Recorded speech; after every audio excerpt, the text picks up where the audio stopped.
സാങ്കേതിക സർവകലാശാല സിൻഡിക്കേറ്റിന്റെ കാലാവധി കഴിഞ്ഞിട്ടും പുനഃസംഘടന നീട്ടുന്നതായി പരാതി. മുൻ MP PK ബിജു അടക്കമുള്ളവർക്ക് അനധികൃതമായി തുടരുന്നതിനാണ് സിൻഡിക്കേറ്റ് പുനഃസംഘടിപ്പിക്കാത്തതെന്നാണ് പരാതി. സിൻഡിക്കേറ്റ് ഉടൻ പുനഃസംഘടിപ്പിക്കണമെന്നാവശ്യപ്പെട്ട് സേവ് യൂണിവേഴ്സിറ്റി ഫോറം ഗവർണർക്കും മുഖ്യമന്ത്രിക്കും പരാതി നൽകി. 2020 ഏപ്രിൽ 2 രൂപീകരിച്ച സാങ്കേതിക സർവകലാശാല സിൻഡിക്കേറ്റിന്റെ കാലാവധി കഴിഞ്ഞ ഏപ്രിലാണ് അവസാനിച്ചത്.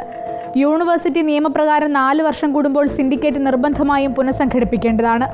എന്നാൽ പുനഃസംഘടിപ്പിക്കാതെ അനിശ്ചിതമായി നീട്ടിക്കൊണ്ടുപോകുന്നതായാണ് പരാതി.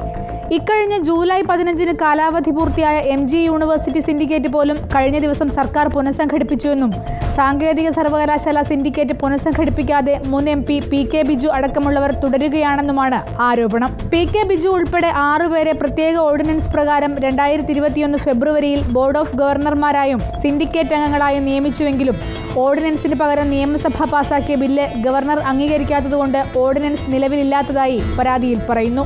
കേരള സാങ്കേതിക സർവകലാശാലയിൽ ഓർഡിനൻസിലൂടെ PK ബിജു XMB ഉൾപ്പെടെയുള്ളവർ സിൻഡിക്കേറ്റ് അംഗങ്ങളായി നിയമിതരായിട്ടുണ്ട്. ആ ഓർഡിനൻസ് ഗവർണർ ഇതേവരെ അംഗീകാരം നൽകിയിട്ടില്ല.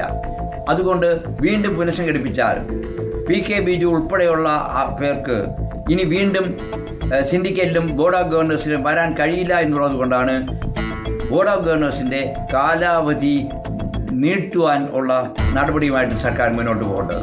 സമിതിയുടെ പുനഃസംഘടന വരെ മാത്രമേ നോമിനേറ്റഡ് അംഗങ്ങൾക്ക് തുടരുവാൻ സർവകലാശാല ചട്ടം അനുവദിക്കുന്നുള്ളൂ എന്നതിനാൽ 2021 നോമിനേറ്റ് ചെയ്യപ്പെട്ട PK ബിജു ഉൾപ്പെടെയുള്ള 6 പേർക്ക് ഭരണസമിതി അംഗത്വം 4 വർഷം തികയും മുൻപ് നഷ്ടപ്പെടും.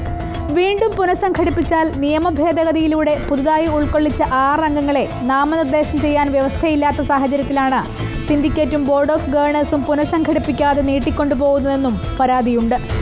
റിപ്പോർട്ടർ, കോഴിക്കോട്.